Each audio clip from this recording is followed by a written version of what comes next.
Bonsoir tout le monde, bienvenue sur The OAP Show, je suis Paul Plumat. Comme à notre habitude, je suis en compagnie de notre ami Bernard Touanel, Thibaut Canuti et Joël Bloss, chargé des relations publiques pour The OAP Show. Et ce soir, nous avons le plaisir de recevoir Marilyn Elk et Pierre-Antoine Courouble pour parler du mystérieux triangle de la Burle. Comment allez-vous les amis?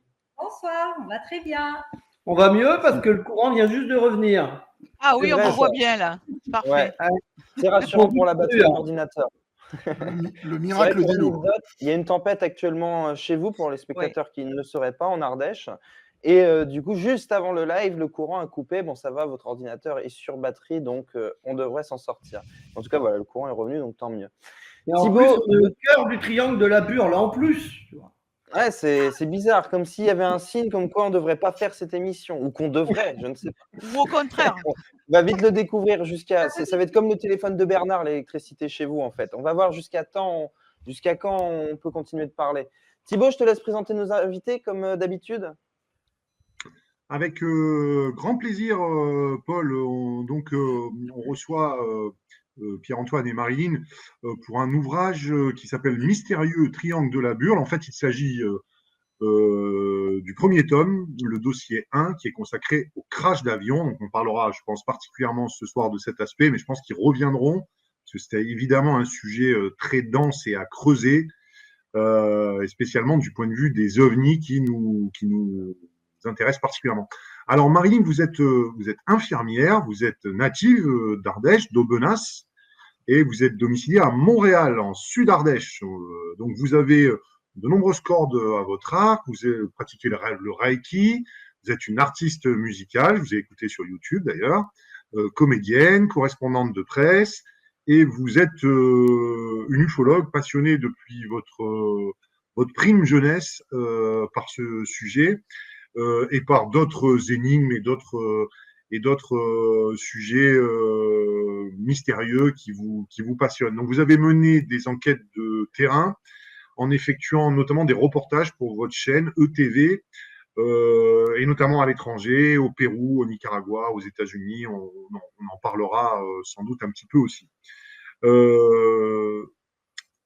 Plus intéressant, et je pense qu'on va vous questionner là-dessus, vous êtes la petite fille d'un témoin d'une rencontre rapprochée du deuxième type en 1930. Vous êtes la petite fille donc de Marcel Josion. Et donc, naturellement, j'imagine que cette histoire, elle a traîné dans votre famille et ça vous a fait un petit peu tout naturellement tomber dans la marmite de l'ufologie. Et alors, bien évidemment, depuis votre adolescence, vous n'avez pas manqué de vous intéresser au mystère du triangle de la Burle. Alors, vous avez créé votre chaîne YouTube consacrée à l'ufologie et votre groupe Oméga, Enquête ufologique. Vous avez notamment étudié les manifestations ufologiques et paranormales du col de Vence. On en reparlera, puisque évidemment, c'est l'autre zone d'anomalie permanente, bien connue des ufologues. Et puis, vous avez interviewé de nombreux témoins liés à des affaires célèbres, comme celle de Trans en Provence ou des hameaux du soleil, cher à Éric Zurker, qui avait évidemment évoqué ce cas. Vous êtes l'auteur de plusieurs livres, et notamment l'idole sacrée de Nazca, dont on parlait hors antenne tout à l'heure. Pierre-Antoine Courouble, vous appartenez au cercle des auteurs ardéchois. Vous êtes de votre aveu un aventurier de l'écriture dont la plume se trempe dans l'encre de la passion. Dans une autre vie, vous avez été élu régional, militant écolo, et vous êtes aujourd'hui correspondant de presse et président du Cercle des auteurs ardéchois et de la confrérie de la plume ardéchoise. Alors, vous avez signé, vous aussi, de nombreux ouvrages qui ont été traduits, d'ailleurs, en anglais, en allemand, en italien, en néerlandais. Vous avez donné de nombreuses conférences, de nombreuses émissions de radio et signé un certain nombre également de films et de documentaires. Et donc, vos intérêts, vous aussi, sont très nombreux. Ça va du procès de la bête de Gévaudan en passant par la Révolution française. Et puis, vous avez écrit aussi des romans, des nouvelles. Donc, voilà, vous êtes vraiment un écrivain très enraciné dans votre territoire et avec Marilyn, donc vous avez signé un ouvrage, moi que je trouve très intéressant, très passionnant, parce que trempé dans la plume de la rationalité et surtout qui s'assoit sur voilà, sur une véritable enquête. Donc ça va être particulièrement intéressant de vous poser 10 milliards de questions sur ce triangle de la Burle qui vous occupe depuis maintenant quelques années, je crois. Hein. Oui, presque 3. Hein. Presque 3. Plus pour Marilyn, puisqu'elle est tombée dans la marmite avec Moi, son ça fait grand-père. 48 ans. Voilà. Ah oui, quand même. Mais l'écriture du livre, oui, vraiment, quasiment 3. Je suis passionné d'aéronautique surtout. Hein. C'est ça aussi qu'il ne faut pas oublier. Parce que j'ai écrit plusieurs ouvrages sur l'aéronautique. Et dans ce cadre-là, j'ai pu aborder une première fois l'ufologie en faisant l'historique de l'aéroport de l'île Léquin. Alors moi, une première question que j'ai envie tout de suite de vous poser, c'est comment est née basiquement l'idée de ce bouquin et surtout comment vous êtes rencontrés, parce que c'est pas si commun que ça de mettre voilà, de mettre en commun ses forces, ses talents de plume, ses compétences pour écrire un livre à 4 mains. Donc comment c'est venu tout ça? Quelle est la genèse de cette série d'ouvrages dont le premier est déjà paru? Alors, Marilyn me suggère de répondre.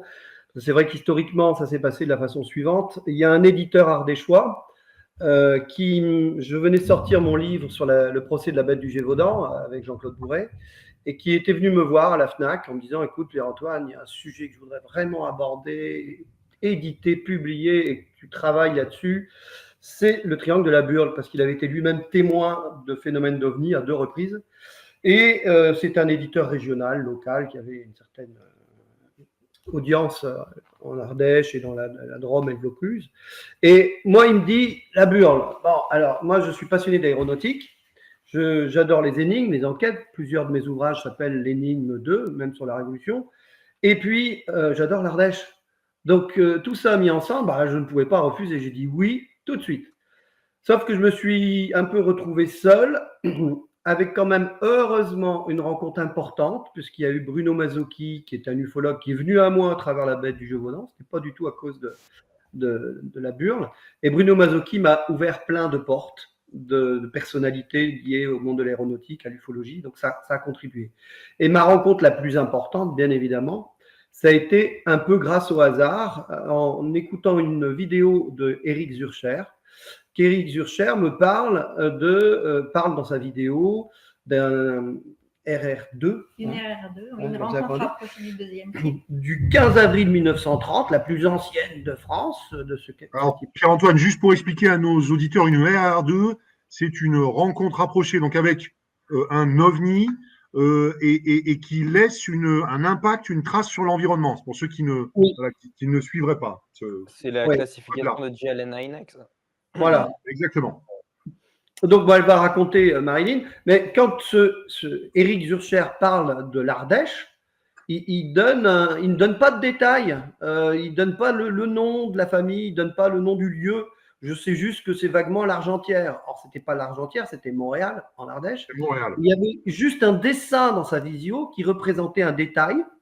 Et je me suis dit, il parle d'une ferme, on a l'impression que c'est un camping à la ferme. Donc, j'ai fait de l'investigation pour finir par trouver le lieu, que c'était une ancienne ferme, transformée en camping à la ferme, mais qui avait fermé. Et je tombe sur la fille de Papy Marcel, qui me dit « Ah, mais j'ai ma fille dans le 06 qui est ufologue. » Je dis « Ah bon ?» Alors, je l'ai contactée, puis alors là, ça a été la grande rencontre d'une collaboration qui, je pense, mon livre n'aurait jamais eu l'ampleur et la teneur qu'il a si je n'avais pas rencontré Marilyn. Donc maintenant, je te laisse la parole, Marilyn, si tu veux donner ton point de vue sur la rencontre. La rencontre, c'est ma mère qui m'appelle et qui me fait part de la visite de Pierre-Antoine à la maison, donc sur Montréal, et qui me donne ses coordonnées. Et à ce moment-là, on rentre en contact. Il me raconte son aventure, son projet, et il me propose de collaborer. Et c'est un grand oui, bien sûr. Et ça a collé de suite parce qu'on se ressemble beaucoup sur pas mal de points. On est des des enquêteurs de terrain. On aime chercher, on aime fouiner, on aime écrire, on aime rencontrer des gens, on aime partager, échanger. Donc voilà. Et ce qui est fou, c'est qu'on a eu des mêmes passions, on a fait de la spéléo, on était dans le même club. Moi, j'étais instite dans le village où elle avait vécu, et on ne s'était jamais croisés. Jusque-là, jusqu'à ce moment précis, concernant l'enquête sur la Burle. Très bien. Oui, tu veux enchaîner, Thibaut? Bah oui, si ça dérange pas. Oui, Ouais, moi j'avais une autre question tout de suite, pareil, un peu en introduction. Alors moi, je vous avoue que le triangle de la Burle, moi je savais peu de choses là-dessus. Évidemment, forcément, j'en avais entendu parler, étant moi-même comme vous, voilà, amateur de ces questions-là, des phénomènes mystérieux de façon générale. Mais alors, j'en avais effectivement surtout entendu parler du point de vue de l'accidentologie. Et comme toujours sur ces questions-là, n'étant pas moi-même un expert, j'avais bien du mal à démêler le vrai du faux. Et c'est vrai que quand on lit votre ouvrage, on est quand même frappé par les faits, puisque là, vous exposez assez basiquement des faits, et ce que j'apprécie beaucoup d'ailleurs, sans trop vous avancer finalement, ce qui est assez appréciable parce qu'on est face à quand même quelque chose voilà, qui est de l'ordre de l'anomalie. Et sur cet aspect, parce que le premier livre vraiment traite de ça, sur cet aspect des crashs aériens, je voudrais vous poser basiquement cette question. À partir de quand on cesse finalement d'être dans le hasard malheureux ou dans des conditions climatiques particulières? On sait que c'est le cas hein, dans cette fameuse zone, et que le climat peut être rude, peut être compliqué, y compris du point de vue aéronautique. À quel moment, en tout cas, vous vous êtes convaincu que on sortait finalement du hasard pour rentrer dans quelque chose qui relevait de l'anomalie, au sens, je dirais presque paranormal du terme? Eh bien, et nous, on avait énormément de données. Donc, d'abord, Collecté. voilà, on a collecté tout un tas de données, que ce soit au point de vue des crashs ou au point de vue des ovnis. Et grâce à ça, on a pu faire de suite des statistiques. Grâce à un ami informaticien qui a fait les statistiques, Denis Alarcon, grâce à ces statistiques, on a pu vraiment déterminer des anomalies, des réponses quelque part, Oui. des pistes. Et puis d'apporter des réponses claires Ouais. à certaines critiques, notamment des zététiciens ou des rationalistes. Parce que c'est vrai qu'il faudra expliquer ce qu'est la Burle, mais on pourrait dire, bon, bah, triangle de la Burle, bah, voilà, c'est un triangle où la météo génère des accidents aériens. Bon, pourquoi pas. Eh ben, les études statistiques sont claires. Non. L'incidence de la météo, selon les saisons, c'est également réparti. Donc, ce qui nous a stupéfait quand Marilyn a fait le travail statistique, c'est de collecter 176 crashs, et il y en a d'autres qui sont en train de venir, qu'on est passé à côté. Ensuite, 426 observations d'OVNI, là, on les a dépassées, parce que depuis lors, on a eu plein de nouvelles. Donc, c'est des chiffres énormes, et à partir du moment où on a plusieurs centaines, on peut faire de la statistique. Et il y a un livre, pour ne pas le nommer, de Pascal André. Oui, André Pascal, qui était un rationaliste, qui a écrit un livre sur le mystérieux, l'énigmatique triangle ardéchois, qui voulait réfuter justement cette idée en disant oui, mais non, tout s'explique par des causes rationnelles, sauf qu'il analyse 15 crashs. Voilà. Sur 174. 15, oui. Il en retient 15, bien évidemment. Pondre des sondages, des pourcentages à partir de 15, c'est pas du tout sérieux. Tandis que là, maintenant, on a des réponses précises. On sait la part qui est due à des problèmes techniques, la part qui est due à des problèmes de pilotage, la part qui est due à la météo, la part qui est due à l'altitude. On sait exactement. Et on sait aussi la part où il y a des phénomènes exotiques. Bizarres. Et le pourcentage, il est de combien? On a dit 10%. Alors, il y a vraiment, accompagné de phénomènes exotiques de boules, on en a 10% du lot. Mais spectaculaire. Et par contre, en fait, les crashs en eux-mêmes sont quand même une anomalie parce qu'on peut donner les chiffres par rapport au national. Moi, j'ai écrit un livre, je vous le disais tout à l'heure, sur l'aéroport de Lille.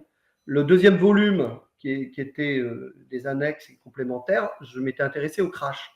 J'ai bien eu du mal sur un aéroport international comme Lille de trouver des crashs en nombre. Ça tenait sur les doigts des deux mains, réellement, sur l'aéroport. L'Ardèche n'a pas le trafic de Roissy. Et de communiquer qu'on ramène au national, c'est extrêmement troublant. Extrêmement troublant.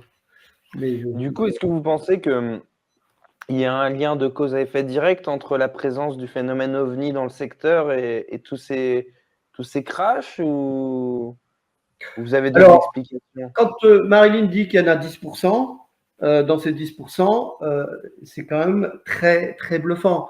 Je pense que ça serait bien que tu rapportes le cas du fameux Halifax. Ouais, le crash.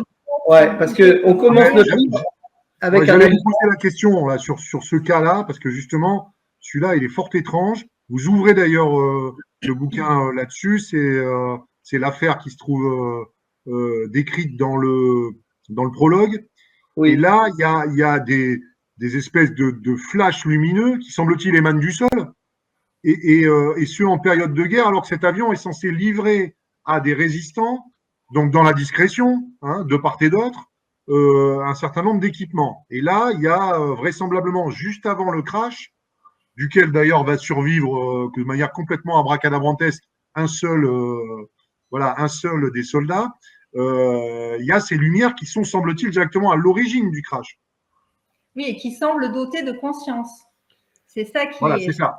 Pas des boules de foudre, c'est pas des feux de Saint-Elme, et il raconte donc, c'est le mitrailleur de queue qui est survivant, racontera après, quelques années plus tard, il se confiera et il dira que quand il était au sol, ces boules étaient encore présentes, étaient là, comme si elle lui disait tiens bon, il avait l'impression qu'elle communiquait avec lui et qu'elles étaient vraiment dotées de conscience. Ouais, quand il se retrouve au sol, qu'il est juste blessé, il a une blessure à la cheville, là, il a un contact. Et alors, c'est intéressant parce que vous dites aussi que le site du crash, là, très précis, le rocher de Bourboulas, c'est un lieu qui est très chargé d'un point de vue folklorique, mythologique, localement. Ouais. Oui. Alors, bon, on est dans une zone, toute la zone, dans une zone à forte densité d'énergie tellurique. Il y a 1000 dolmens sur l'Ardèche. C'est une zone de partage des eaux avec de la roche cristalline, de la roche volcanique. Et il y a un épicentre de tous les phénomènes observés autour du mont Mézinc, qui est le sommet culminant et qui est volcanique.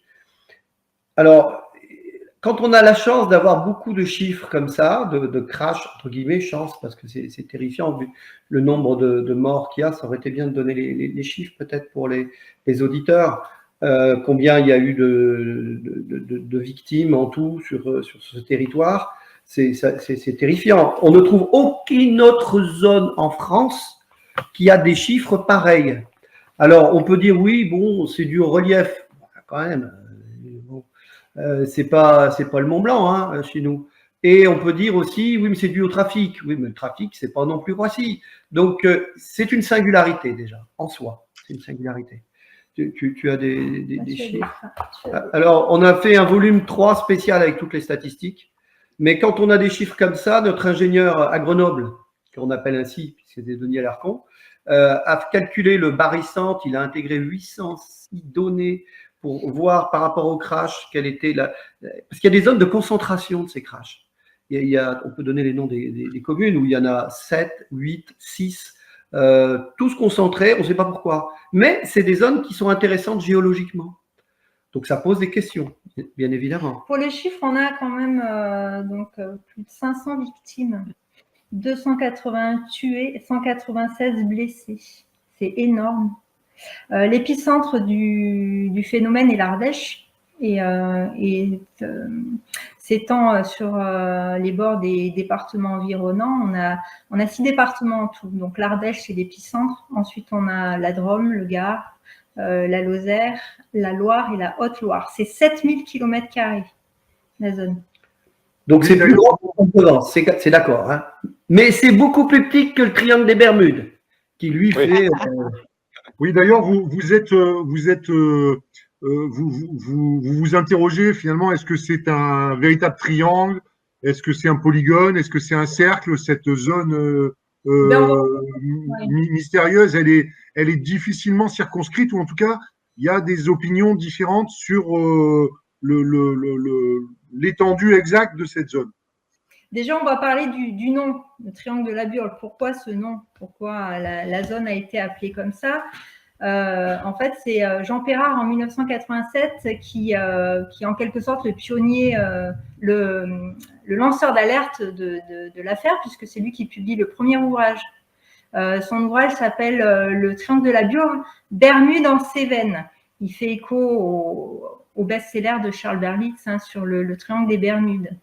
Ensuite, on a la Burle. Ben, la Burle, c'est quoi? C'est un vent qui est froid, qui est en Ardèche l'hiver, accompagné de neige, et qui, lorsque vous vous retrouvez dans la Burle, vous perdez tout repère. C'est-à-dire que vous ne voyez plus rien, vous ne savez plus où vous êtes. Et en fait, la zone n'a pas du tout la forme d'un triangle. Hein. Ça serait même plutôt… On a mis dans le livre les différentes formes qui ont été évoquées par des journaux, des sites et des livres. Il y en a même un qui pense que c'est plutôt un cercle avec un centre, qui serait le mont Mézinc. Nous, on pense que ça n'a pas de sens de vouloir donner une forme à ce territoire. C'est comme si on voulait donner la forme de la zone d'approche de Roissy, par exemple, et qu'on essaierait de dire quelle est la forme géométrique des possibles accidents qu'il y aurait autour d'un aéroport. Ça n'a pas de sens. Par contre, ce qui est certain, c'est qu'on a pu délimiter, nous, la zone d'une manière très précise, comme disait Marilyn, parce qu'on est parti statistiquement de tous les chiffres qu'on avait à disposition grâce au site Base OVNI France, déjà de Luc Chastan, mmh. qui est un travail énorme.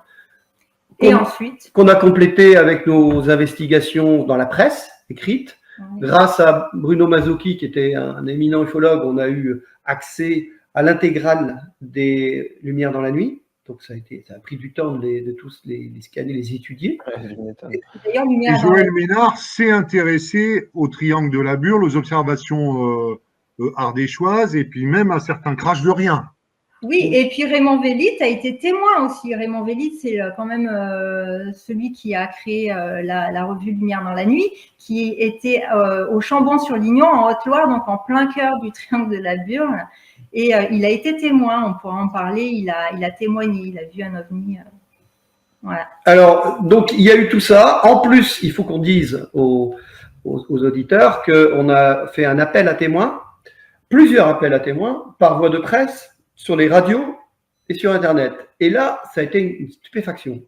Parce que on a eu des retours. On a quand même sur les 426 témoignages, on a à peu près 80 qui sont 60 et 80 qui sont venus par bouche à oreille ou suite à l'appel aux témoins. Et ce qui nous a étonné, c'est de voir que les gens se mettaient à parler.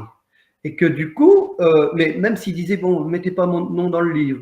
Et moi, ce qui m'a sidéré, c'est que je me suis retrouvé avec des proches de moi, mon cousin, qui était de la Boule, mon neveu, mon frère n'était pas au courant, qui est venu me voir en disant, tonton, il faut que je te raconte, en 2001, il était avec sa femme, avec son fils. Bon. Et puis, parmi la moisson des témoignages costauds, de militaires, de pompiers, de pilotes privés, d'un chef d'entreprise, on pourra en parler de son cas, parce que son témoignage est stupéfiant au niveau de l'OVNI. Et sa femme était là, pharmacienne, la fille, l'amie de sa fille. Il a été voir le GEPAN, il a fait sa déposition en gendarmerie, qui n'a pas donné suite, ils n'ont pas pris au sérieux. Pourtant, son témoignage est stupéfiant. Donc, quand on a eu tout ça, on a essayé de se dire, bon, quel est le périmètre? Et donc, on a regardé les statistiques, puis on a essayé de voir là où il y avait le plus d'observations. Et aux stupéfactions, on arrive à la zone que décrivait Marilyn, c'est-à-dire au nord, le Pilat, au sud, la Cévenne gardoise, à l'est, le sillon rhodanien, le Rhône, et à l'ouest, le Velay, le Puy-en-Velay, le mont du Velay. Dans cette zone-là, qu'importe sa forme géométrique, là, il y a une concentration anormale de crash et d'observation d'OVNI. Parce que Jean-Claude Bourret, c'est ce qu'il a plus coaché, il nous a suivis, Jean-Claude. D'ailleurs, il nous a appelé tout à l'heure pour savoir comment on allait. Ouais, il nous a appelé pour savoir si on n'avait pas les pieds dans l'eau. Donc, il est bienveillant, ce Jean-Claude Bourret. Et il m'a dit, bon, bah oui, non, je m'incline. Je m'incline. Parce que lui, au départ, il pensait, ce que tu disais, Paul, non, je ne sais plus qui. Oui, c'est Paul, oui, c'est ça. Paul, Thibaut, il pensait que oui, mais bon, à la limite, des triangles de la Bure, il y en a partout en France. Et puis, eh ben, quand il a vu le résultat de nos recherches, il a dit, ah bah oui, non, effectivement, non, des chiffres comme ça, non, j'ai jamais vu ailleurs. Et c'est vrai que les chiffres parlent, voilà. Ils parlent par leur quantité et ils parlent par leur spécificité. C'est-à-dire qu'on a pu mettre en évidence la fausseté des critiques de certains rationalistes sur le sujet. Non, il n'y a pas une incidence de l'altitude. Non, il n'y a pas une incidence de la météo. Non, il n'y a pas d'incidence d'une incompétence des pilotes. Au contraire, c'est plutôt des pilotes très expérimentés qui se crachent et très étonnant. Donc, voilà ce qu'on peut dire sur ces aspects-là. Joël, tu avais une question? Oui, une question et une réflexion aussi. Étant donné qu'il y a beaucoup de bases militaires donc à proximité, est-ce qu'on pourrait penser également que ça pourrait avoir un lien avec des essais d'engins secrets militaires et qui pourraient provoquer donc des pannes d'avions civils?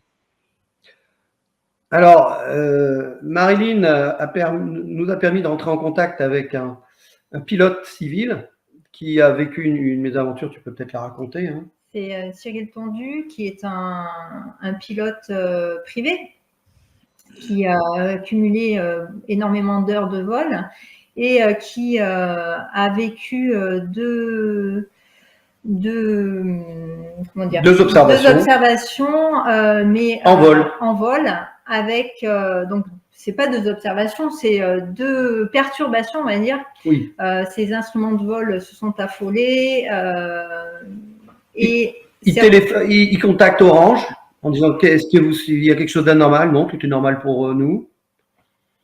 Pour la deuxième observation. Voilà, ils étaient donc pour la première observation à plusieurs, pour la deuxième observation ils étaient 2. Et heureusement qu'il y avait eu la première observation, donc tout est redevenu normal, il est reparti, voilà, il n'y a rien eu de plus. Pour la deuxième observation, il a eu le réflexe, comme c'est un photographe professionnel, il a eu le réflexe de prendre les photos. Au moment où ça se passait, il a donné les commandes à son copilote et il a pris des photos. Et donc tout est redevenu normal, hein. Ça a duré quelques secondes. Et quand il est revenu au sol et qu'il a développé les photos, c'était de l'argentique. Oui. Il y avait un objet sur 3 photos qui se déplaçait. Voilà. Ouais, sur plusieurs photos, oui. Et quand on zoome, bon, c'est de l'argentique, on voit un objet bizarre. Sur le coup, il avait cru qu'il y avait une poussière sur sa pellicule au moment du développement, puis quand il a regardé, il a dit bah non, c'est pas une poussière. Et on voit bien l'objet qui passe au niveau de l'aile, puis après qui va sur le devant de l'appareil. Les photos sont mises dans le livre. Et lui, ça l'a stupéfait. Après, les bases militaires, on les connaît, à moins qu'il y en ait. Non, il n'y en a pas 36, il n'y a pas des secrètes chez nous. Et il n'y en a pas du tout en Ardèche. C'est en fait. À côté peut-être. Orange, oui, ouais. c'est Orange, voilà, à côté. Non, mais tu pourrais très bien faire des essais comme font d'autres pays. Hein. Les États-Unis ne se gênent pas. Donc... C'est une piste. C'est une piste. Hein. Oui. Après, il y a eu aussi pas mal de crashs militaires, hein, d'avions militaires. Beaucoup, oui. Ah oui, bah d'ailleurs. Un crash avec 3 avions. 3 avions de chasse. Ouais. Ah oui. Sur le Pilat, 3 Mirages qui, boum, percutent. Après, il y en a un autre où tu as 2 autres crashs. Où tu as un Ils sont percutés les uns avec les autres. Oui. Ouais. Et puis, il y a Jojac. Par exemple, tu vois Jojac. Jojac, elle l'a bien étudié, Marilyn, elle en parlerait mieux que moi, je suis peut-être trop bavard. Non, vas-y. Donc, Jojac, 2 avions britanniques, des Javelin, biréacteurs, avion L-Delta, qui décollent d'Orange pour remonter vers la Grande-Bretagne, traversent un cumulus.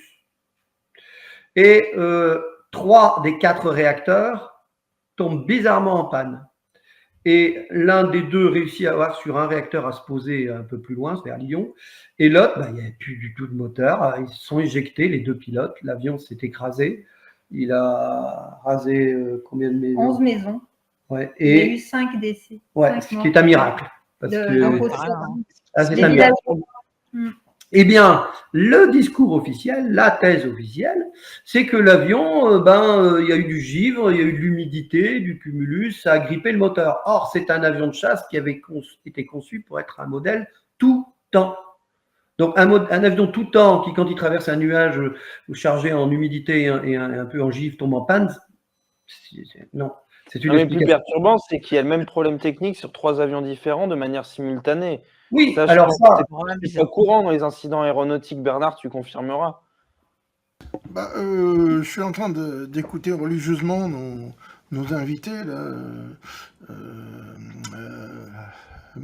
Je dirais que je qualifierais un peu de Fox Mulder et Dana Scully parce que c'est vraiment. Il me rappelle parfaitement ce genre de couple. On n'a pas beaucoup de couples d'enquêteurs en ufologie. Il y a eu Cronet et Francine Fouéry, je crois, par le passé. Et Thibaut, tu me reprends si je dis une bêtise, mais je pense que on a très peu de couples en fait d'enquêteurs. Il y en a eu quelques-uns, mais très peu connus. Et, Très c'est peu assez rare. connus. Si, aux États-Unis, on en a, mais en France, non, je crois pas. À part Francine et René Foury. Il y a beaucoup de choses dans ce qui est dit. Moi, j'ai écouté religieusement ce que nous contait Pierre. En fait, cette affaire de Halifax m'a interpellé également parce qu'elle n'est pas répertoriée. Je sais pas si tu le sais, Pierre, mais elle n'est pas répertoriée. C'est-à-dire Pas que, répertorié où? eh ben, dans les dossiers de Foo Fighters, ah oui, non, dans les dossiers Fighters, non. non. Le- Mais même dans les crashs, oui, bien sûr, mais là, en l'occurrence, il y a absolument aucune relation avec le phénomène des Foo Fighters, qui, je rappelle, était consigné, parfaitement consigné pendant la Deuxième Guerre mondiale au bureau scientifique joint de la RAF et de l'US Army Air Force à Londres. Et ça me fait toujours rigoler d'en parler parce que c'était un certain Robertson qui était donc le physicien pour les militaires, et Alvarez, qu'on a connu après pour l'histoire de la commission Robertson en 1953. Donc c'est pour ça que ces gens-là étaient parfaitement au courant de ce qui se passait pendant la Deuxième Guerre mondiale et que le phénomène est bien antérieur à 1947, comme on a pu le dire jusqu'à présent. Voilà. Ouais. Alors, l'histoire du Halifax est intéressante parce qu'elle démontre, d'une part, qu'il y a une conséquence à des observations, conséquence fâcheuse qui a quand même conduit à la mort de l'équipage, sauf un miraculé qui était le mitrailleur de queue. Ce mitrailleur de queue a été, en quelque sorte, il a survécu peut-être parce qu'il était le témoin qu'il fallait et qui rapporte. Donc il a rapporté ce qu'il a vu. Hein. Et quand il est revenu en Angleterre, il a dû faire un rapport, un débriefing complet. Donc forcément, moi ce qui me laisse à penser qu'il y a d'autres cas de ce genre, et ce qui serait beaucoup plus effectivement, ce qui expliquerait je dirais, cette pudeur des états-majors de ne pas parler de ces cas, c'est qu'il y a eu effectivement beaucoup de cas. Et je pense maintenant, de façon systématique, qu'il y a eu beaucoup plus d'accidents, beaucoup plus de crashs, qu'on veut bien le faire croire, aussi bien avec les avions civils que militaires. Et la région Ardèche, alors moi je ne savais pas, faut quand même reconnaître, il y a près de 200 crashs d'avions, hélicoptères cumulés dans ce périmètre qui est... Bon, je ne sais pas, quelle est la superficie du triangle de Burle? 7000 km. 7000 km². 7000 km², c'est à la fois beaucoup, à la fois beaucoup et rien du tout. Hein. C'est un département, c'est dérisoire. Oui, c'est dérisoire.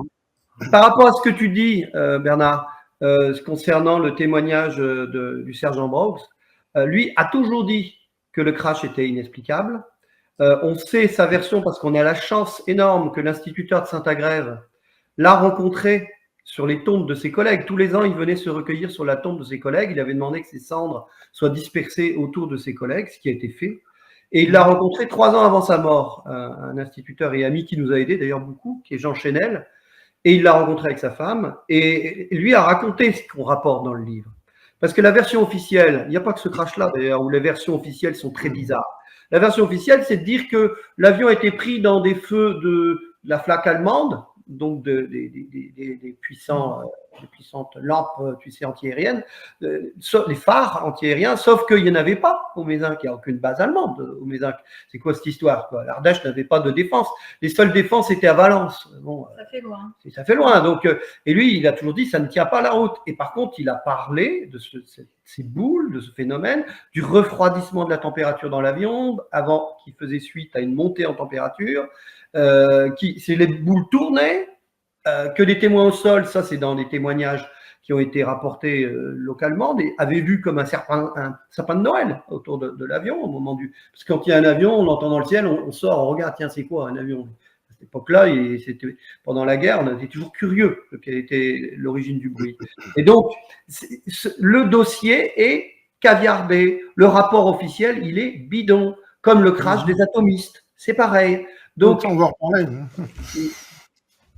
Oui. Mais je crois qu'en fait, le vrai problème, là, vous êtes tous les deux en train de nous décrire un épisode de la série Taken de Spielberg. Hein. Je veux dire, c'est exactement, mais c'est vrai. Je veux dire, visuellement, c'est exactement ce qui se déroule dans cette soi-disant fiction, qui est quand même sacrément inspirée de faits réels. Oui, sans transition, hein, parce qu'évidemment, moi, je me suis noté tout plein de questions, mais on ne pourra pas toutes vous les poser. Mais alors moi, il y a un sujet qui m'intéresse beaucoup, parce que comme vous-même et votre ami Bruno Mazzucchi, j'ai évidemment beaucoup travaillé sur les archives LDLN. Et c'est dans LDLN, et on doit quand même à Joël Ménard, à qui on rend hommage fréquemment à cette antenne, que d'avoir évoqué ce sujet des crashs de rien. Et je me rappelle que c'est bien à cette époque-là, et en prenant connaissance de certains rapports LDLN, que j'avais appris que certains se localisaient dans le fameux triangle de la Burle. Alors pour ceux qui ne connaîtraient pas les crashs de rien ou Ghost Crashes, hein, vous expliquez ça très bien, page 73 de votre ouvrage. Il s'agit donc de phénomènes qu'on peut qualifiés de paranormaux parce que totalement inconnus, ou des objets volants qui s'apparentent à des aéronefs a priori parfaitement connus, qu'il s'agisse d'avions, d'hélicoptères, d'ULM, de dirigeables, semblent à un moment être en difficulté, ils s'écrasent au sol d'après les témoins, parfois à plusieurs kilomètres, le plan s'atterre est déclenché, les secours, les recherches s'organisent, mais étrangement, aucune épave ni aucun débris ne sont retrouvés et aucun appareil n'est signalé disparu. Alors, vous le dites, 3 crashs de rien sont clairement signalés dans la zone de la Burle, 2 en Haute-Loire, le 18 décembre 1980 à Bince et le 22 janvier 81 à Saint-Jean-la-Châne, et celui du 22 juin 2011 à La Chapelle-sous-Aubenas en Ardèche. Est-ce que vous pourriez me parler un petit peu de ces crashs de rien et peut-être aller sélectionner un de ces cas pour que les gens se rendent compte de quoi il s'agit, parce que alors là, on nage dans la 4e dimension, je veux dire, puisqu'on a des témoignages parfois très précis de gens qui préviennent les secours, qui voient la boule de feu, l'explosion du crash, qui sont certains d'eux-mêmes, quand on arrive sur place, rien du tout. Alors, qu'est-ce que vous pouvez nous dire sur ce phénomène? Crash de rien et avion fantôme. Ouais, parce que pour nous, c'est la même catégorie. Ouais. C'est-à-dire que des phénomènes observés dans le ciel, bon, l'avion, il a des ratés, ok, mais des fois, il n'en a pas, mais ce sont des avions fantômes.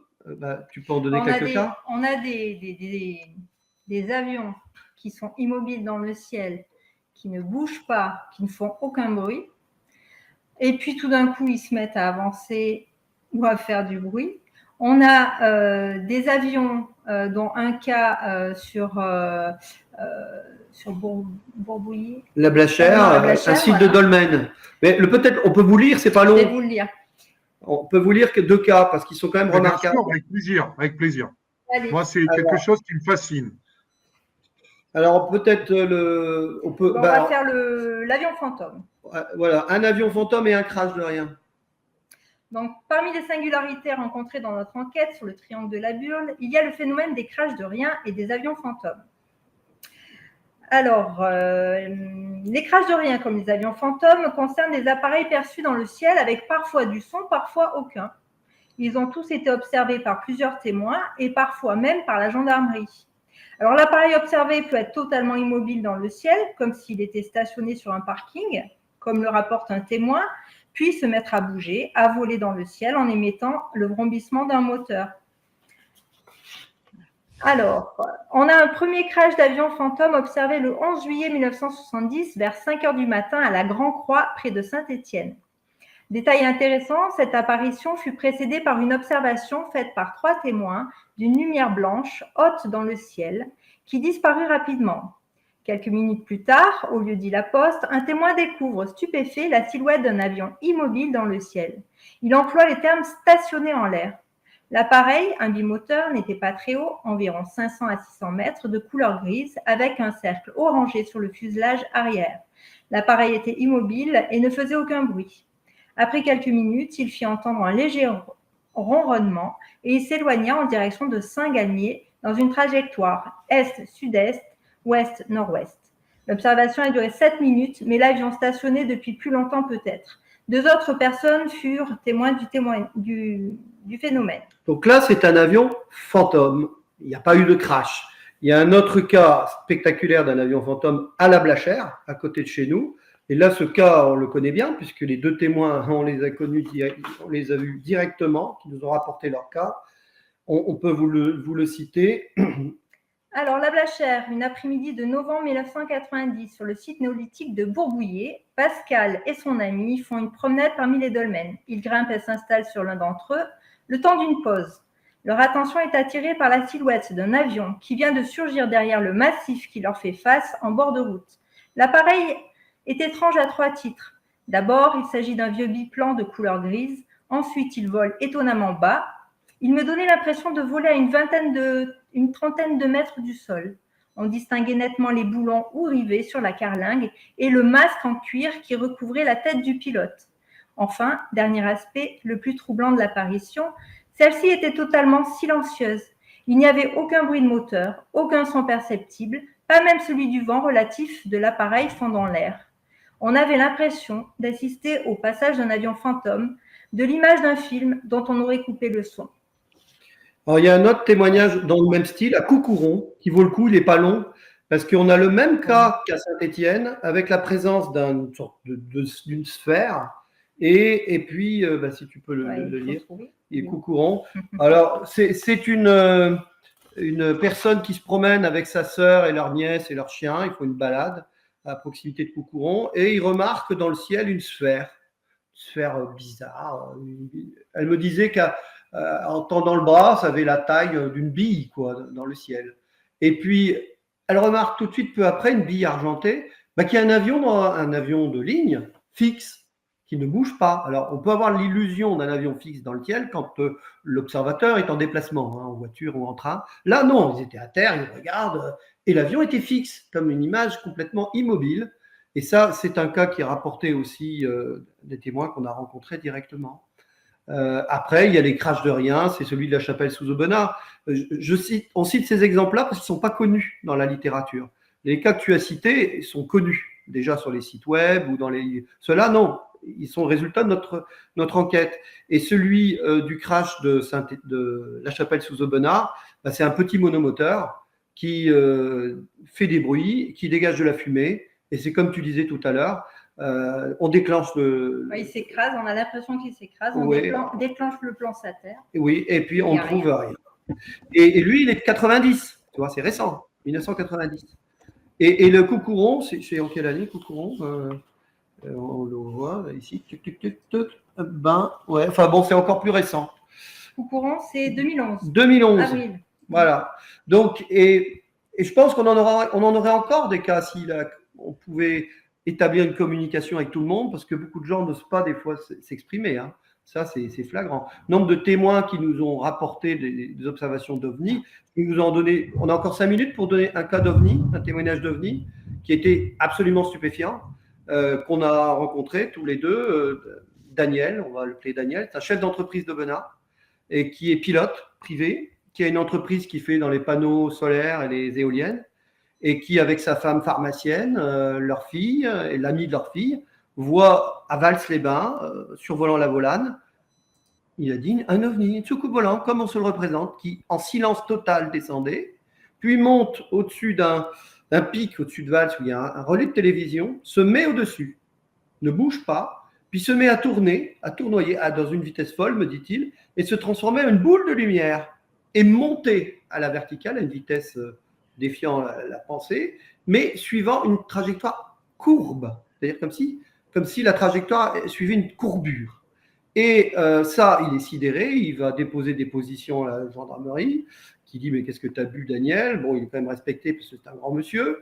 Il va au GEPAN, Valesco, lui dit « Oh, mais des cas comme ça, on en a plein, vous savez. » Bon. Mais lui, il a été bien sûr très déçu de l'accueil qui a été réservé à leur témoignage. Mais lui, il m'a dit, depuis ce temps-là, il sait que c'est une réalité. Alors qu'avant, il n'y pensait pas. Maintenant, il sait que c'est une réalité. Alors, qu'est-ce que ces crashs de rien, ces avions fantômes? Est-ce que c'est les ovnis, le mimétisme, hein, comme on dit? Est-ce que ce sont des ovnis qui se déguisent en avion? Est-ce que ce sont des hantises? Est-ce que ce sont des croisements de lignes de temps? Voilà. Le mimétisme ovni,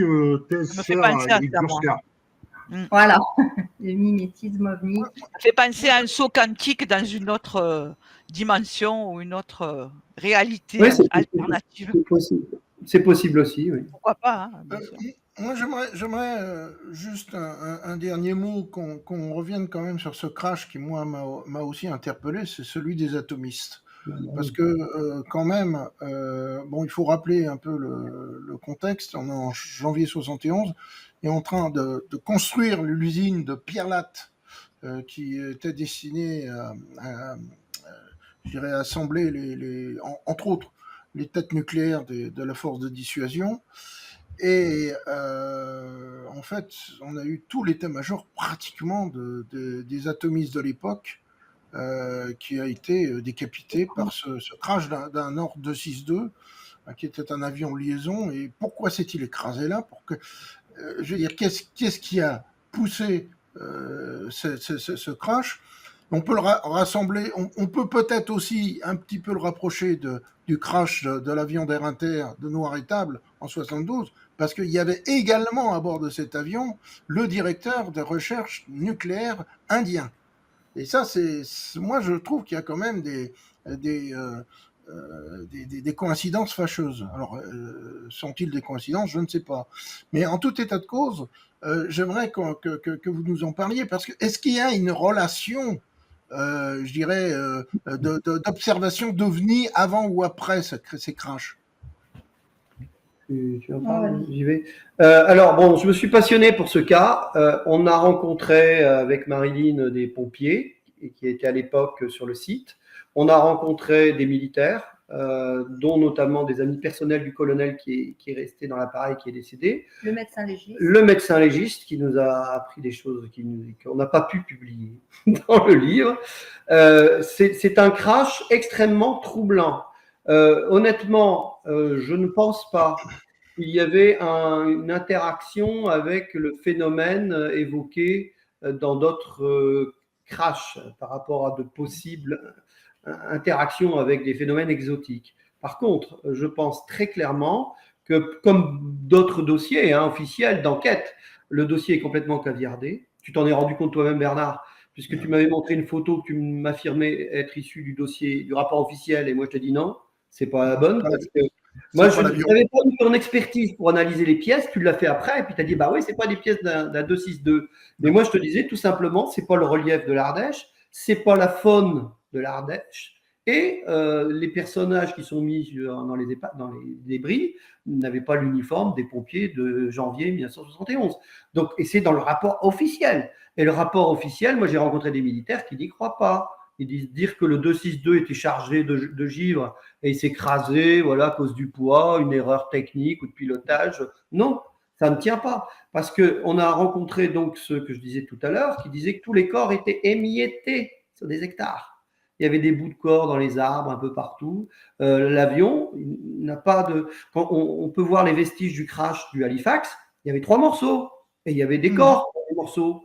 Là, sur le crash des atomistes, il n'y a plus rien. Et le médecin légiste qu'on a rencontré nous a expliqué qu'à l'époque, il était bien embêté pour mettre les restes funéraires dans les cercueils et qu'il s'est débrouillé pour répartir par poids. C'est terrible à dire, mais c'est qu'ainsi. Et il s'est retrouvé, alors qu'il y avait officiellement 21 victimes, avec un 43e pied. Bizarre. Voilà, c'est un crash très singulier. Moi, je pense qu'il y a eu, parce qu'à l'époque, la France avait 15 ans d'avance sur les Américains et les Russes, sur la recherche sur ces questions-là. Ils ont tout perdu, là, en un crash. Et pour moi, c'était un attentat. Mais bon, le dossier a été classé, et puis tu le sais bien, hein, l'armée, c'est la grande muette. Hein. Quand tu veux soulever des dossiers qui fâchent, tout d'un coup, il n'y a plus personne. Mais nous, les militaires qu'on a rencontrés, nous ont confié, hein, encore à Vals-les-Bains, Gérard Nourier, pour ne pas citer, qui était un officier mécanicien, il m'a dit la thèse officielle qui circulait dans les revues internes de l'armée, pour lui, ne semblait pas tenir la route. Et quand on a étudié ce dossier, on s'est dit, tiens, bah voilà une singularité de plus. Un crash qui n'en était pas vraiment ce qu'on prétend qu'il était. Et il y a eu beaucoup de choses comme ça hein, sur d'autres dossiers. C'est clair. Ouais. Bon. Très bien. On va enchaîner sur l'actualité parce que l'heure tourne. Thibaut, ouais, quelques questions quand même du public, parce qu'on leur a permis de poser quelques questions, Paul. Donc, si on ne les rapporte pas après, c'est pas réglo. Alors, il y a Julie Dupont qui évoque l'affaire Kathleen Kennedy. Il y a un témoignage assez étonnant d'un médium qui rentre en contact avec donc la défunte sœur Kennedy. Alors là, bon, on n'est pas dans des sciences exactes. Hein, voilà, on adhère ou pas à ce genre de choses. Mais il y a ce témoignage sur effectivement un grand froid dans l'avion. Elle raconte à ce médium qu'elle est en train de prendre un café et que le froid s'empare du cockpit et que notamment des boules lumineuses qu'on retrouve énormément tout le long de ce dossier du triangle de la Burle vont carrément pénétrer dans le cockpit un peu à la façon des Foo Fighters. Elle est assez tragique cette histoire. Il y a beaucoup de gens célèbres finalement qui sont morts dans des crashs de ce triangle de la Burle. Alors, l'histoire des boules, on a trouvé des pilotes qui nous ont raconté avoir été confrontés à des foudres sphéroïdes qui traversaient intégralement l'appareil, hein, qui sortaient du cockpit, du tableau de bord. C'était un Transal pour l'un, un autre c'était un Nord Atlas, et qui traversaient tout l'appareil, sortaient par la queue. Donc, il y a des histoires comme ça. Après, il y a Jean-Claude Bourret qui m'a rapporté un cas que l'on met dans l'ouvrage d'un Foo Fighter qui rentre par la trappe du bombardier, qui visite l'intérieur et qui s'en va, par où il est rentré, comme si de rien n'était. Là, c'est surréaliste, ça. Alors, dans le cas de Kathleen Kennedy, on avait hésité à mettre le témoignage de ce médium avec lequel tu avais été en contact. Et puis, en même temps, on s'est dit, nous, on est rationnel comme Emmanuel Kant, tu vois. C'est-à-dire que la rationalité, Kant disait, on mesure l'intelligence d'un individu à la quantité d'incertitude qu'il peut supporter. Ben, tout est dit. C'est-à-dire qu'on n'a pas des convictions établies et figées, on a une ouverture d'esprit, mais on essaye d'argumenter, de trouver des choses qui font sens. Et donc, si un médium, après tout, on ne connaît pas les facultés du cerveau, on est difficile, si un médium a des capacités de communication avec des informations du passé, moi, je n'ai pas d'a priori. J'essaye de voir si ça fait sens ou pas. Et là, le témoignage de, comment il s'appelle Vibert, Jérôme Vibert, faisait sens. Donc, on l'a mis dans ce livre avec précaution. Mais c'est vrai que le crash de Kathleen Kennedy, et fait partie des crashs emblématiques. En plus, le médium dit qu'elle lui dit qu'il n'y a rien à voir avec une soi-disant malédiction des Kennedy. Tragédie familiale, voilà, ouais, elle précise bien ça, tout à fait. Par contre, elle évoque que c'est une interaction avec des objets venus d'ailleurs qui passaient par là, parce qu'il y aurait une Elle base. parle d'extraterrestres, carrément, elle parle directement d'extraterrestres. Oui. Ouais. Mais que c'est une interaction due au fait qu'ils ont un mode de déplacement ou d'invisibilité qui peut perturber le vol de nos appareils.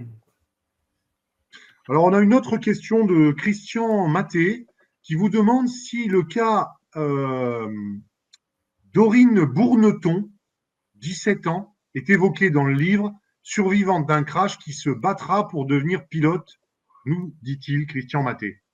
Ben, il est cité, bien sûr, mais il n'a rien d'emblématique par rapport au sujet, à part que c'est un cas extraordinaire d'une jeune fille qui a survécu à un crash où les 3 autres occupants sont décédés, où elle a passé une nuit dans le froid et dans cet appareil, que malgré son handicap, elle s'est remise à voler et devenir pilote, donc elle est un exemple extraordinaire de courage.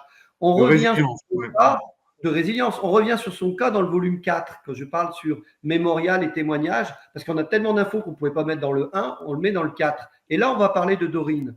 Mais en lui-même, elle n'a jamais évoqué de boule de lumière, elle n'a jamais évoqué de perturbation quelconque, exotique, si tu veux. Donc, on ne l'a pas mis particulièrement en avant plus que d'autres par rapport à… On a vraiment retenu ceux qui, pour nous, rentraient dans le cadre de notre investigation sur les phénomènes anormaux. Alors, une dernière question de Sam Sam. Bon, moi, je connais la réponse parce que j'ai presque entièrement lu le bouquin. Je vais le terminer ce soir.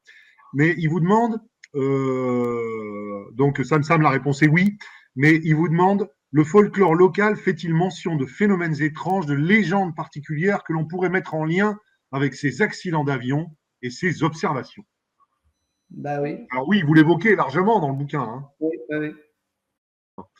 Donc les amis, qu'est-ce que ça vous inspire tout ça? Ouais, moi j'ai une question du coup pour Marilyn et Pierre-Antoine à ce sujet-là.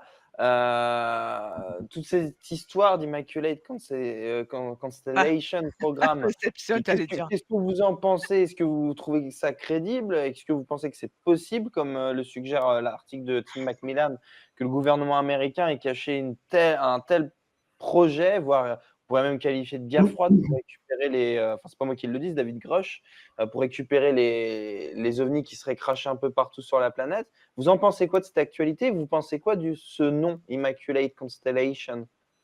Alors, du nom en lui-même, on n'y pense pas trop grand-chose. Par contre, de l'idée qu'elle sous-tend, on a été amené à se retrouver en contact avec 2 ex-agents de la DGSE et un ex-agent du MI6 qui vit en Ardèche. Et les 2 autres vivant aussi en Ardèche.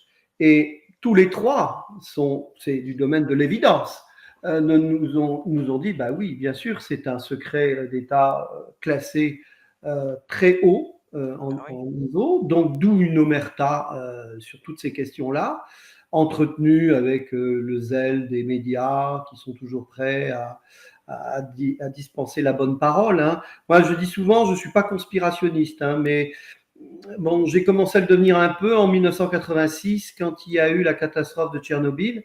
Ah oui. Et à l'époque, j'avais 26 ans. Et puis que d'un cœur unanime, les médias, les politiques et les scientifiques nous rassuraient que les nuages radioactifs s'étaient arrêtés aux frontières. On a su après la vérité. Et la vérité, elle n'est pas née des services d'État. Elle est née de personnes courageuses, privées, des militants. Et on pense à la regrettée fondatrice de la CRIRAD, qui nous a quittés l'année dernière. Et donc, moi, oui, c'est évident. Enfin, nous, on a pu s'en rendre compte. Et on a eu des pressions. On a eu des pressions pour nous dire n'abordez pas ce sujet-là dans votre livre. Tu vois. Et puis même en local, enfin très proche, je veux dire, sans parler de gouvernement. Oui, il y en a qui se taisent. Et c'est Joël Ménard, je crois, qui disait dans une interview, je crois que c'était sur les crashs de rien, qui disait que si on lui avait demandé de se taire, de ne pas raconter la vérité pour le bien de l'humanité, il se serait tu et il aurait même menti. Alors pour vous dire, donc oui, tout le monde, pourquoi pas. Moi, je suis assez philosophe, hein, et d'un point de vue philosophique, la divulgation d'une telle vérité, si vérité est, elle est, enfin, c'est une révolution copernicienne sur le plan religieux, sur le plan scientifique, sur le plan politique, parce que ça veut dire qu'on nous a bananés pendant tant d'années. Donc, ils doivent être bien embêtés pour comment faire pour finalement retomber sur leurs pattes.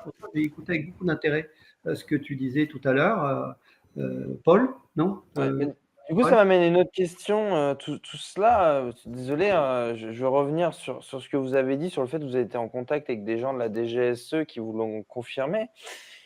Ils ont confirmé quoi? Que le programme de rétro-ingénierie existe aux États-Unis ou qu'on en a un en France?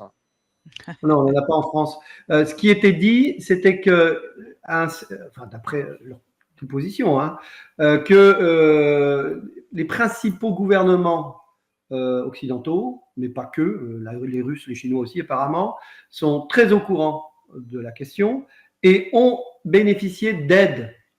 Alors, d'où vient cette aide? Est-ce qu'ils ont exploré des épaves de je sais pas quoi et que ça peut expliquer pourquoi dans les années, tout d'un coup, 80, toutes des technologies surgissent de nulle part et on ne sait pas trop comment ni pourquoi, mais elles surgissent d'officines d'État. Elles ne surgissent pas de sociétés privées, de start-up, non. Elles surgissent d'officines liées à l'État américain. Donc, il y a effectivement une probabilité non négligeable que cette hypothèse soit fondée.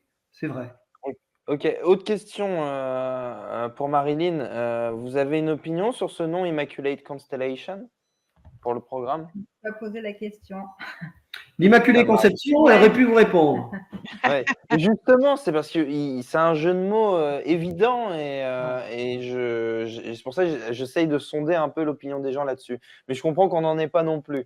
Un article donc de Michael Moran qui nous dit que l'annonce d'une civilisation extraterrestre est imminente, selon un chercheur qui dit que voilà, on attend des informations de dernière minute. Ils ont trouvé la preuve d'une signature technologique non humaine il y a quelques années en utilisant le télescope de Parkes en Australie, a-t-il poursuivi. Simon a affirmé qu'il y avait désormais une course à la diffusion de l'information, les Chinois ayant également fait la même découverte. Il a révélé ce qui suit, c'est une nouvelle de dernière minute depuis hier, mais les Chinois pourraient bien les devancer avec leur programme FAST, 500 Meter Aperture Spherical Telescope. Il s'agit du plus grand télescope au monde depuis Arecibo.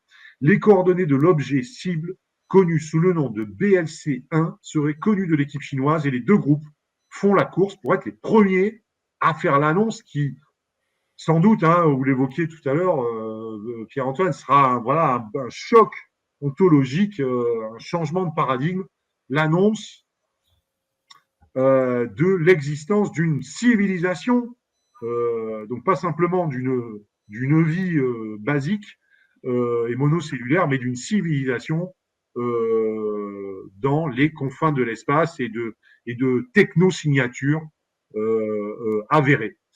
Voilà, je ne sais pas s'il y a quelque chose à dire là-dessus, mais en tout cas, c'est clair que si c'est avéré, on va vers quelque chose qui sera certainement un choc civilisationnel. Est-ce qu'on peut dire ça, Pierre-Antoine? Ah bah oui. Ah bah oui, la prise de conscience que le Soleil était le centre de l'univers et pas grand-chose à côté de ça. C'est Ouais. parce qu'aucune des religions monothéistes actuellement dans ce monde n'a évoqué ça. Il y a un philosophe qui a affirmé que les extraterrestres existaient. Il l'évoque de manière un peu indirecte. Il évoque de manière un peu indirecte quand même, les Elohim de la Bible. Bon, on est dans des choses qui sont… Oui, c'est vrai. Mais bon, enfin, c'est évident que le jour où cette vérité éclate, mais rendez-vous compte, quoi. C'est gigantesque. Et je pense qu'ils ont la trouille de divulguer ça, parce qu'ils ne savent pas comment les gens vont réagir. Moi, ce que m'ont dit, c'est les personnes que j'ai citées tout à l'heure, parce que ce qui me trouble, c'est ça que je ne comprends pas, c'est que le gars du MI6, il dit, mais si, on sait, lui, il disait qu'il avait vu des créatures dans du formol, dans sa formation. Enfin, c'était assez sidérant tout ce qu'il m'a parlé, ce monsieur. Pareil, le collègue de la DGSE, pour lui, c'est un secret au haut niveau de classement, secret. Mais c'est que comment tous ces pays, on va dire développés, arrivent à garder tous le silence sur cette affaire-là. Si cette affaire est une réalité, Comment se fait-il que ça n'a pas éclos, que les Chinois n'ont pas décidé de balancer la chose plus tôt, ou les Russes, parce qu'apparemment, ils sont tous solidaires dans cette affaire pour faire une omerta. C'est qu'ils doivent penser qu'ils ont tous un intérêt commun à étouffer ça. Bah oui. C'est Ou ça. alors, ils ont tous un intérêt commun à étudier ça dans le silence et être les premiers à bénéficier d'éventuelles retombées technologiques qu'ils ne souhaiteraient certainement pas partager avec les autres sous la pression d'un émoi populaire qui viendrait à la suite d'une annonce. Donc, Ah, autant que ça n'existe pas du tout. Puis il faut aussi préciser que des effets d'annonce comme ça, et je parle pas du tout de la question OVNI pour le coup, je parle vraiment de la recherche de vie extraterrestre dans l'univers. Et des effets d'annonce de ce type, on en a eu énormément par le passé. Et je pense que les scientifiques, qui qu'ils soient ou où qu'ils soient, ils doivent vérifier, triple vérifier et s'assurer que voilà, il n'y a vraiment aucune explication rationnelle selon le rasoir d'Occam qui pourrait expliquer cela autrement que par une technologie extraterrestre qui se baladerait dans l'univers, quoi. Je pense qu'il y a aussi cette prudence scientifique. C'est le scénario du film Contact. Oui, exact. Si jamais on annonce qu'il y a des gens qui nous sont supérieurs, qu'est-ce qui va se passer? Il va y avoir une espèce de transfert religieux ou un transfert de croyances. Et je pense que c'est ça que craignent les dirigeants et surtout les dirigeants politiques. C'est qu'effectivement, ils perdent leur pouvoir au profit de ces messies, si on peut dire, qui existent. C'est ça, je crois, Oui, alors moi j'aimerais poser une question à nos invités qui est quand même importante. C'est comment vous avez pu éditer ce livre? Je présume, parce que bon, il faut quand même parler de ce problème, c'est qu'on ne peut pas publier les livres comme ça, c'est très difficile pour convaincre les éditeurs. Alors vous êtes finalement auto-édité et Ouais. comment vous avez été obligé de Alors, le faire? on avait un éditeur, ce que je vous racontais tout à l'heure, qui était venu taper à ma porte, qui m'a donné l'envie de me lancer là-dedans, qui m'a permis au final de découvrir Scully et donc de devenir passionné par cette affaire. Mais cet éditeur, au fil des mois et des ans, a fini par se prendre du recul. Bon, il nous est arrivé une histoire bizarroïde, on n'a pas eu le temps de parler d'histoire de Men in Black, mais on a eu un truc assez bizarre quand même qui nous est arrivé en novembre, décembre 2023.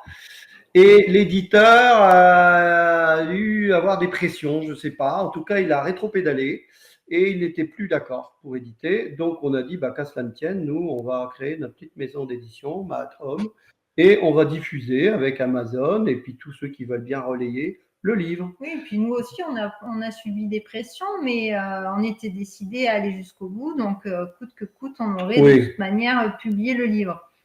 Oui, parce que on a peur de rien. Vous voyez, on est un peu fou, donc on a peur de rien. Des pressions de qui? Pardon? Des pressions de qui? Alors, c'est toujours des pressions amicales.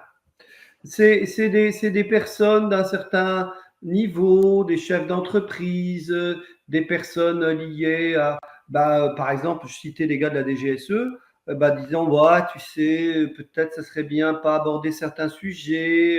Sur le crash des atomistes, clairement, on m'a fait comprendre qu'il fallait pas que je dise ce que j'avais appris au contact du médecin qui avait fait les médecins légistes. Donc, après, c'est un tout. Maintenant, moi, je me méfie de la parano. Je ne veux pas être paranoïaque.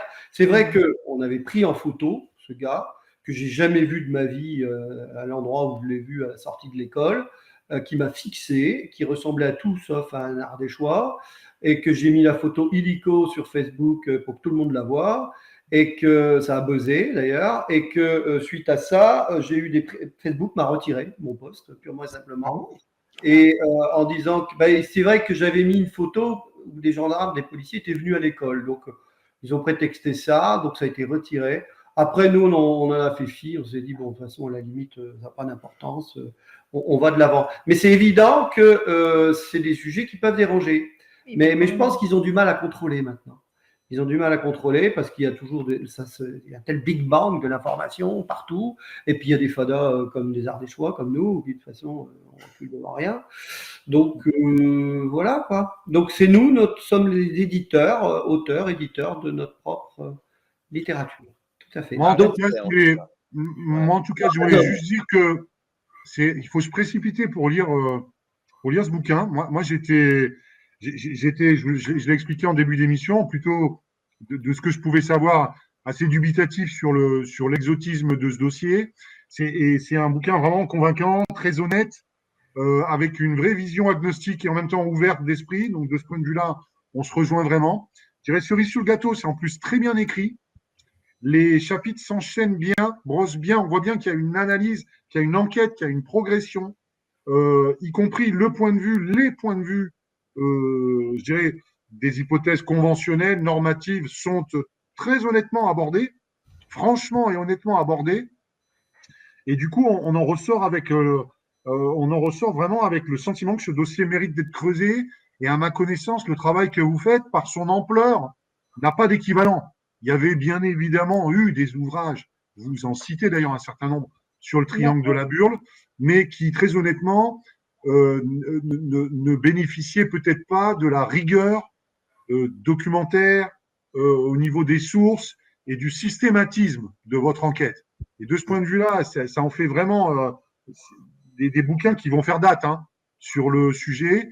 Et moi, je voulais donc vous féliciter pour ce travail et puis vous dire qu'on serait très heureux de vous accueillir pour que vous veniez parler des ouvrages qui vont suivre à l'antenne de The UAP Show, parce qu'il y a encore plein de choses à dire, notamment pour rentrer dans le vif du sujet OVNI, des cas qui ont été portés à votre connaissance et qui méritent le détour apparemment. avec plaisir. Oui, et puis dans le volume 2, donc consacré aux ovnis, on va faire intervenir aussi des chercheurs qui sont passionnants et qui aussi ouvrent des pistes nouvelles, notamment Braji Belovac, que vous allez recevoir prochainement, qui va se pencher sérieusement sur la zone du triangle de la Burle. Et je pense qu'on va être surpris. Voilà. Oui, parce elle a le 06 de Braji Belovac. Ils se communiquent. Très bien. Très bien, mais nous, on est en contact avec lui et bon, c'est pas facile de l'avoir en ce moment. Je crois qu'il est en personnel en déménagement. Voilà. Mais on l'espère l'avoir vraisemblablement courant du mois de décembre. Alors nous, on l'invite plus pour parler de l'un de ses sujets de prédilection qui est le Dogman. Ouais. Alors nous, sur la zone de la Burle, on parle des ovnis, mais pas que, bien sûr. Il y a tout un tas d'autres phénomènes. Il y a les chutes de cheveux d'ange, on a Dogman, être encapuchonné aux yeux rouges, on a les chutes de pierre inexpliquées. On a tout ça, quoi. Plein de choses. On a le col de Vence sur 7000 km². C'est ça. Ouais. C'est pas mal. Très bien. Eh ben, on va s'arrêter là, les amis. C'était une très belle émission. Merci encore d'avoir accepté cette invitation. Bien évidemment, Merci beaucoup. On espère que vous avez accepté notre invitation pour le tome 2 de votre bouquin, consacré aux ovnis. Je vous dis à la semaine prochaine, à toutes et à tous. Et voilà, on se tient au jus, les amis. Merci. Merci. Merci à vous. Au revoir, à bientôt. Ciao, ciao. Ciao.